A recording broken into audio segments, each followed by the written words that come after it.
Alaska Public Media. Life informed.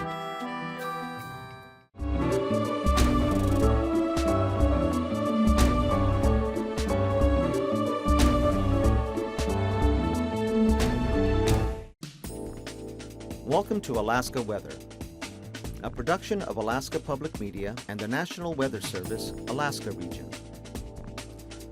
Produced and broadcast daily from the studios of KAKM, Alaska Weather provides complete forecasts, public, marine, and aviation for all of Alaska. Alaska Weather is made possible by the following sponsors.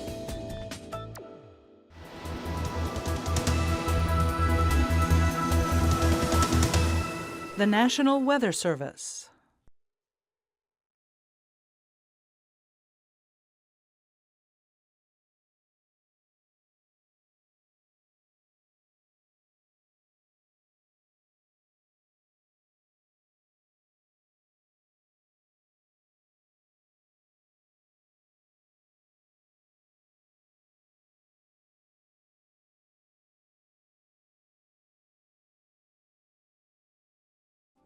Coming up, we find out exactly how telescopes work.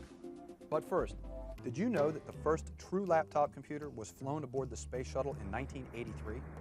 Called the SPOC, or Shuttle Portable Onboard Computer, this computer was adapted from the Grid Compass computer. Since the shuttle's main computers must handle a multitude of processing functions, NASA wanted a separate portable computer which could provide reliable monitoring of the craft's orbital path and a visual display of its position at any time. This portable computer proved so successful that laptops have been flown on shuttle missions ever since. Before the early 1600s, astronomers had few reliable means to study the stars and planets of our solar system. They depended on inaccurate tools that could not properly observe the cosmos.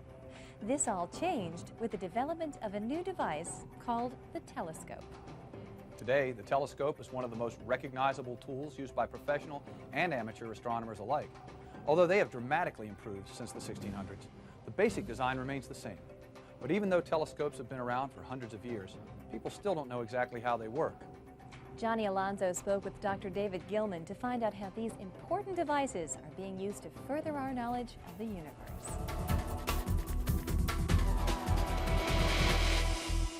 The telescope is without doubt one of the most important scientific tools ever created.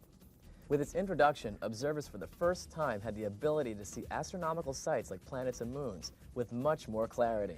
This single device helped to start the so-called scientific revolution of the 17th century, which helped dispel many of the incorrect scientific beliefs of the time.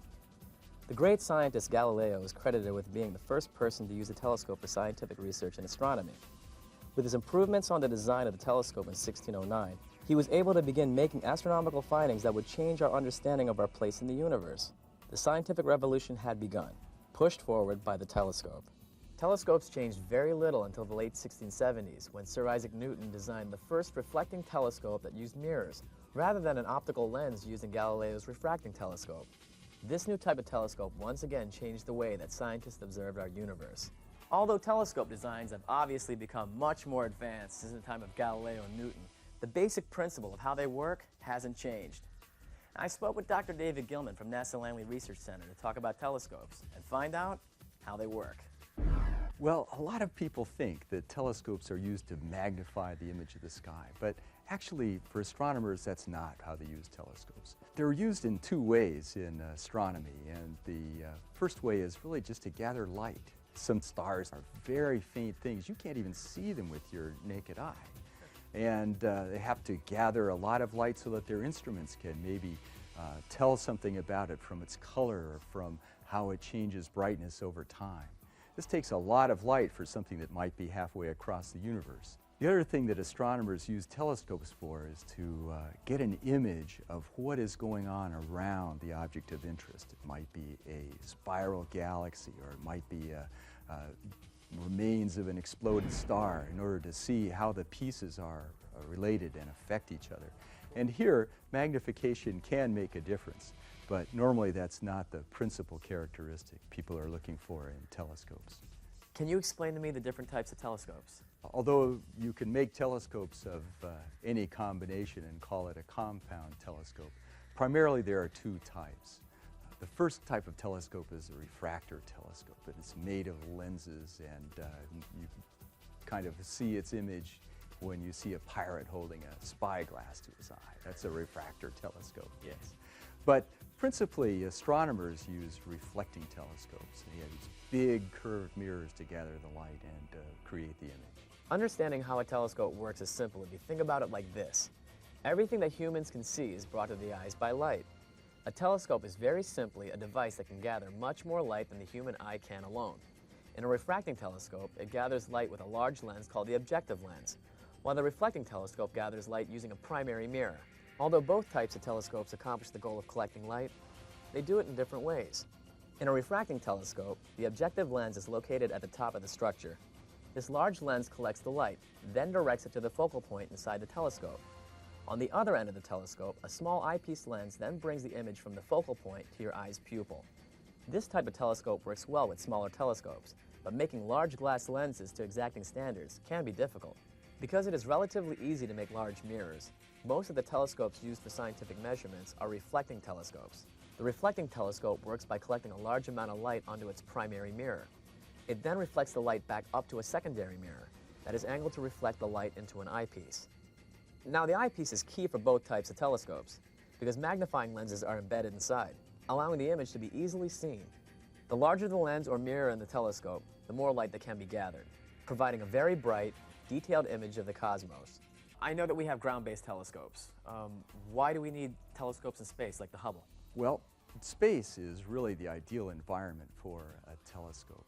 It turns out that if you look at a telescope and look at a star and magnify it as much as you can, all you see is a big, fat, blurry dot, all because of the turbulence in the atmosphere. But in space, that is gone. And we can make telescopes that can have image quality if it's 1,000 times better.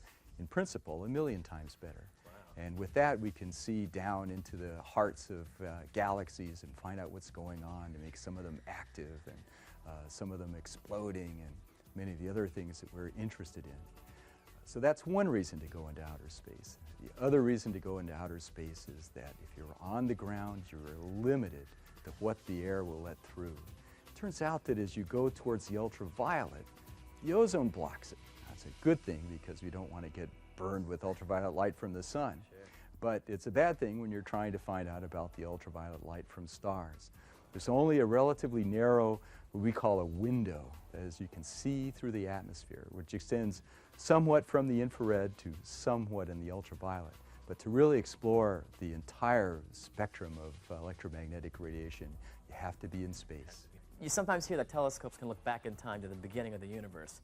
Can you explain that to me? Well, it's a little bit like the way we hear sounds that were created a little while ago. Sometimes you can see that if you see somebody practicing tennis at a distance, you'll see the ball. And a little later, maybe a second later, hear the bang. And the same thing happens with light. It turns out that the light from the moon takes a little bit longer than 1 second to get here, so you're looking back approximately 1 light second when you look at the moon. When you look at the sun, that light left 8.5 minutes ago or so. If you look out at the nearest star, the Alpha Centauri, well, that's like 3 years ago since that light left. It's just only has a certain maximum speed. And so you're always looking back in time when you are seeing even you. It's a little bit back in time. You're freaking me out. So, Dr. Gilman, do you think that telescopes have reached their limits? Telescopes have a lot more work left to do. Now that we have completed Hubble and are moving into the next generation of telescopes like the James Webb Space Telescope, we expect to explore the universe in the infrared. Just as the atmosphere here on Earth blocks what we can see, so there are grains in the space between the stars, small particles the size of smoke particles, that block the light coming to us from stars. Infrared light gets through it. So the next round of telescopes are going to exploit this window of visibility in the universe around us. NASA is really leading this exploration. It is a great endeavor of discovery that is going to lead us to the edges of the universe and find out about these forces. And what makes the universe the way it is. So that's how it works. So the next time you want to look out into the universe, reach for your nearest telescope and check out some heavenly bodies. That's all for this edition of Destination Tomorrow. Thanks for joining us. I'm Steele McGonigal. And I'm Kara O'Brien. For all of us here at NASA, we'll see you next time. Hello everyone, and thanks for sticking around for tonight's show. On the advisory chart here, we've got several snow advisories here for the northern southeast coast, or the northeast portions here, including the greater Juneau, Haines, and Skagway areas there for up to 2 to 7 inches of snow later on tonight. And that ends by tomorrow morning, but rain slipping in over the southern areas. That'll begin to advance northward into the colder air, so snow should begin this evening, and again anywhere from 2 to 7 inches, and they'll begin to mix in with rain as early as later this evening here over the southern part of that shaded zone, and then probably it'll take until tomorrow morning to change over to rain over the northern areas. And freezing rain advisory here for the Kenai Peninsula. That's until 9 p.m. tonight for areas of freezing rain possible, especially along the Seward Highway there tonight. Been a few reports earlier today, but kind of a mixed precipitation pattern occurring all across the Kenai Peninsula here, and that'll continue until the colder air finally comes in and changes it all over to snow, or at least drops the temperatures low enough for things to fall as snow. And back up here to the west and northwest, these advisories here for the McGrath area and the mid-Yukon Valley areas there, those end here early this evening, but they'll kick in over the central and eastern Tanana Valley by noontime tomorrow. So as this system edging its way eastward, bringing snow, currently snowing across much of this area now, but pretty more in like flurries here over the eastern Alaska Range on up toward Fort Yukon and Eagle. Very light snow amounts. A little bit better back here, 4 to 6 inches falling in the McGrath area in the last 24 hours. And that's currently moving up into the western Tanana Valley, and then it'll be ending later tonight here back in the western areas. Winter weather advisory for this evening till about mid-evening tonight for the western Arctic coast. Northeast winds up to 35 miles an hour. So look for the continued visibilities, snow and blowing snow down to a half mile or less at times in that area, and then those winds should lighten up. On the satellite here yesterday, we had a very similar pattern to what we're seeing today, just cold air coming southward here over the central and western Bering Sea. The difference between today and yesterday is this whole air mass a little farther to the east. Still in the warm air today over Bristol Bay zones. You can see yesterday a warm front sweeping northeastward, and then most of this energy coming up over the Yukon Delta and then swinging inland late last night and early this morning. And a break here over the southeast coast with the next storm gathering strength back here to the southwest, and that of course spread rain up over Kodiak Island during the daytime today, and clouds and some light snow here over the south central Alaska area. That has shifted up to the north, and actually today several bands of moisture, much like we're seeing here from yesterday's imagery, continuing northeastward, but the colder air along this front on the analysis today from 9 a.m. this morning. Pretty good contrast right across Bristol Bay here with king salmon rain near 40 to north winds up to 35 miles an hour back toward Togiak to Cape Newenham. In snow, of course, temperatures in the 20s there. Cold air right down to the Alaska Peninsula with snow and gusty winds. Cold Bay, False Pass over down Alaska. And this storm system, warm front moisture sliding eastward there, spreading the rain as far north as Sitka at 4 p.m. this afternoon, and rain covering much of the southern areas. Still dry up to the north there, but that'll be coming on in and should be into the snow later this evening up toward Juneau and farther to the north. High pressure out over the Aleutians, just a widespread area of clouds and light snow, some areas of fog extending back up to St. Lawrence Island.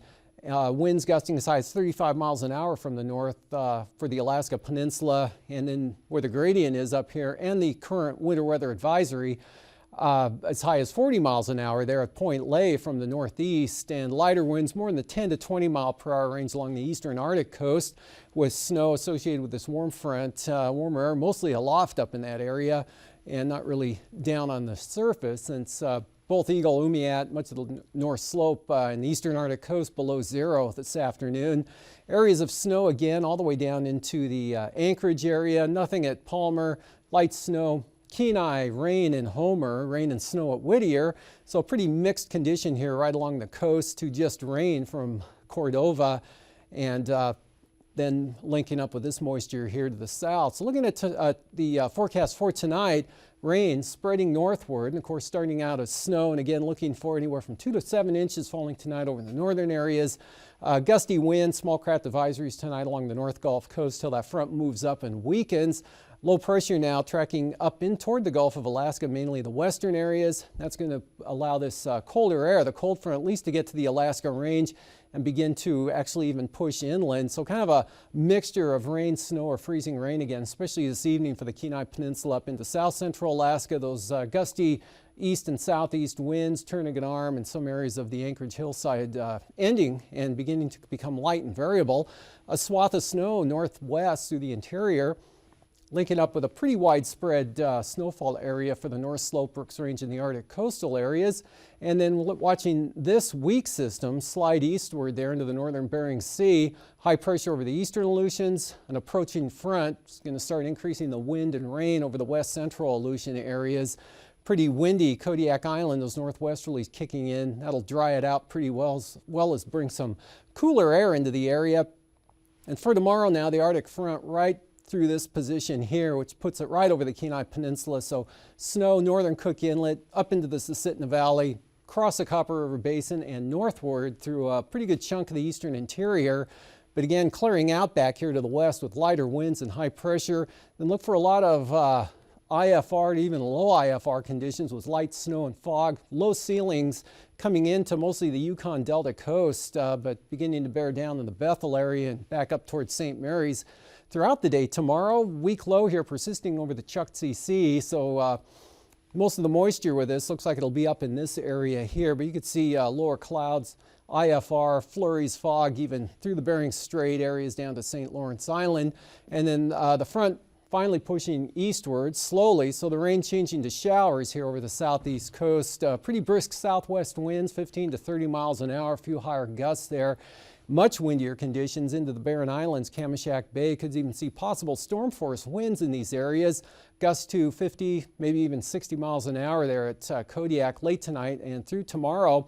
Rain and snow, at least to start with here for the Prince William Sound, North Gulf Coast areas until this cooler air finally makes its way in, and then a big increase in the winds here over the Aleutians and southern Bering Sea. Whole gales for sure out there with some rain. And then for Monday, weak front now right across this area, so the snow pushing out, the high pressure building in, clearing skies actually tomorrow night and continuing through all of the day on Monday here. Just about all of southern Alaska, high pressure back up to the northwest, and some of that leftover moisture from the Yukon Delta tomorrow will slide up to the northeast. Could bring a few flurries into the central Tanana Valley areas through the Koyukuk, back off to the northeast, but nothing too significant. Winds, gale force winds, 50, 55 miles an hour coming into St. Paul with even higher gusts at St. George, and then look for that increase in the wind to even reach the St. Lawrence Island area during the afternoon hours with blowing snow and some light snow. Rain heavy at times, gusty winds, gusts to 65 miles an hour possible there at Cold Bay, and lighter in the other areas. Scattered showers and mild temperatures into the Aleutians there as the front pushes up to the north. Temperatures this afternoon, the warm spot out at Middleton Island, 41 degrees at 4 p.m. 20 degrees by contrast at Skagway, and then the mid-30s to the southern panhandle with the rain falling. 36 rain in Homer, 37 and some light rain in Kodiak, 28 and snow in Anchorage with a 27. Snow as well over at Valdez, 4 degrees at Gulkana, but upper 20s there through the Susitna Valley all the way up to the Denali area, and then single numbers in teens. 6 degrees at Delta Junction with east winds as high as 35 miles an hour blowing there. Northway lighter winds and 0. 5 degrees up at Eagle. East winds there at about 25. Few flurries making it into that area. Fort Yukon and Arctic Village, the coldest areas, again at 4 p.m. at minus 15. 1 degree at Barrow, below 0 to the east, and near or below 0 to the west. Up to 20 though, Kivalina and Kotzebue with some light snow falling over the Kotzebue Sound area. 14, a little light snow in the Nome district, and 12 degrees Savunga. Mid-20s here over the Pribilofs, and right near 20 along the southwest coast, with Bethel at 18, 5 miles in fog. 20 or 32 right at freezing there for Unalaska. Mid-30s all the way out to Shemya. And the lows tonight looking like this, below zero up over the northeast interior, but not too much lower than what you're currently at. To notice a colder air coming into the Bristol Bay Area, with king salmon dropping back down into the teens, 20s to just above freezing here along the North Gulf Coast, south central Alaska, and a pretty good contrast here. Upper 20s over the northern panhandle, lower 40s in the south, and 30s for the Aleutians. Highs for tomorrow, pushing 40 here over the Aleutians, about 30 there in St. Paul. Otherwise 20s and 30s down along the coast here, mildest right along the coastline from Cordova over to Yakutat, and then lower 40s over the panhandle. 10 below to 10 above here for the interior, a little bit warmer out here to the west. And for flying weather, IFR beginning to diminish as the front pushes inland, starting out on the IFR side for the panhandle, gradually improving throughout the day. Areas of IFR here through the central interior, again with that Arctic front edging its way eastward. And the lowest conditions will probably be along the eastern Arctic coast and back into the north slope up there, but areas IFR or VFR possible around the Kotzebue area. IFR, again, much of the northern Bering Sea, a breakthrough here, and then more IFR coming into the Aleutians. For Anaktuvuk and Adigan, look for occasional IFR conditions tomorrow. Lake Clark and Merrill, though, will be lowest in the morning and improving to VFR into the afternoon. Rainy a little slower and not getting quite as good as the two passes to the south, call it IFR, becoming marginal. For windy, occasional IFR, either approach. Isabel, IFR, possibly becoming marginal at times. And for Mentasta, a little drier conditions over there, so occasionally marginal. Tanita, IFR. And for Portage, IFR, maybe becoming marginal in the afternoon, especially on the eastern entrance as the winds tend to become a little more westerly. And for Chilkoot and White, starting out IFR, and then once the front moisture pushes through, things should get better again throughout the afternoon. And the freezing levels here, 2,000 feet up over the southeast interior, gradually pushing eastward. You can make the front out right through here tomorrow morning on these freezing levels. Pretty mild there down along the southern southeast coast. And then at the surface coming down again, or staying down here and edging its way eastward with something of a recovery back out over the Aleutians. Icing threats, kind of a band here of light to isolated moderate icing through the interior. Could be a little more in the way of some moderate rime or mixed icing showing up along the coast back toward Cordova. Nothing in the central interior, and then some more icing threats pushing up here with the next front. Upper level jet stream here showing kind of two branches, one Arctic jet here and then the other one to the south. This area high pressure will be breaking down as this trough comes into the interior, and hence the snow advisories out for those areas. 9,000 feet westerly flow across the Bering, 25 to 35 knots, the whole thing progressing eastward. And so that split flow will kind of give way to a little more westerly conditions during the afternoon tomorrow. Otherwise at 3,000 feet, not too serious wind-wise, except right through here, 25 to 30 knots, up to 40 knots across the peninsula, and then 50 to 55 knots ahead of that next strong frontal system coming up to the Aleutians. And turbulence looked like that. Got a little fast on the clicker here. For the Marines, gales here south, 35 knots early in the day, and then again that'll be diminishing in the afternoon, coming down to small craft advisory levels or less by this time tomorrow. But for Monday, southwesterlies 15 to 20 knots over the inside waters, southwest 20 to 25 knots out along the coast. And for south central Alaska, gales, again storm warnings right through Kamishak Bay into the Barrens, otherwise gale warnings, but lighter winds here, Prince William Sound and Northern Inlet. And for Monday, northwesterlies coming down 10 to 15 knots here, Prince William Sound, Cook Inlet, becoming light and variable under high pressure for Kodiak Island. Still some small craft advisories here for the Barren Islands and areas of the North Gulf Coast. For Bristol Bay, northwest at 30, Still gales tomorrow from Sitkinak to Sandpoint out to Cape Saratchev, northwest 30. Small craft advisories on the Bering Sea side. And then big increase in the winds here, southeast coming up to 40 knots, higher gusts around Cold Bay, otherwise just minimum gales here on the south side, southeast at about 20 southwest of Kodiak Island. And out in the Aleutians, gales everywhere tomorrow, strongest right through this area, Atka back down to southwest and Nikolsky. Easterlies at 40 out over the western zones, much lighter toward Shimi and Attu on Monday. Otherwise, just about south everywhere, up to 25 knots for the Fox Islands. For the Bering Sea, we've got west to southwest, 25 tomorrow, south 25 for the Pribilofs. And for Monday, northeast winds, 20 increasing to 35 knots, so gales coming into the northern Bering Sea, definitely gale force winds for the Pribilofs, and looking at the winds coming up in the afternoon, maybe to minimum gales there for the areas west of Kuskokwim Bay.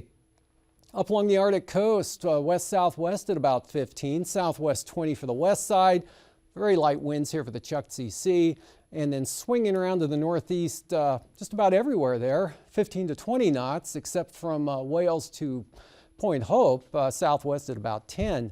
And looking at tonight, kind of snowy up in this area, eastward across the North Slope Brooks Range and the some of the Arctic coast. With this Arctic front coming eastward, that should begin to allow the colder air to push into the at least the Cook Inlet area, more of a mixed precipitation thing going on. East winds. Small craft advisory east winds there for the North Gulf Coast. Rain over the Panhandle, and again, rain changing to showers there for the southeast coast. Clearing out, gusty winds, especially through the western Alaska Range passes. Storm warnings for the Barrens. Still snow up here over the northern interior, but everything moving out on Monday as this next front brings a lot of wind and rain into the Alaska Peninsula. Again, gale force winds up into the Pribilofs with an increase in the wind St. Lawrence Island. Clear and cold over the interior, but some leftover moisture to the northeast. That's a look at the weather. Thanks for joining us. These forecasts are to be used for planning purposes only. Call 1-800-WX-BRIEF for a formal pre-flight briefing.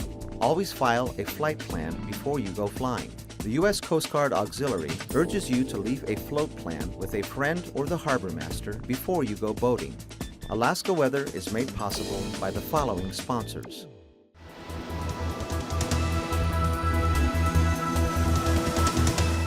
The National Weather Service. It's never too early to set expectations and goals for your child's education. The UA College Savings Plan provides opportunities that can help you reach your educational savings goals. Save in Alaska. Study anywhere.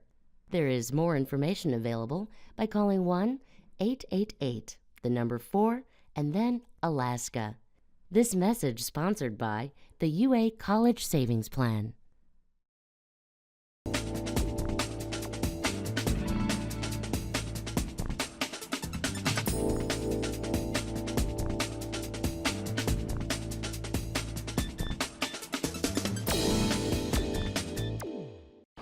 Hello, my name is Major Ernest Dorima. I am with the 8th Forward Surgical Team.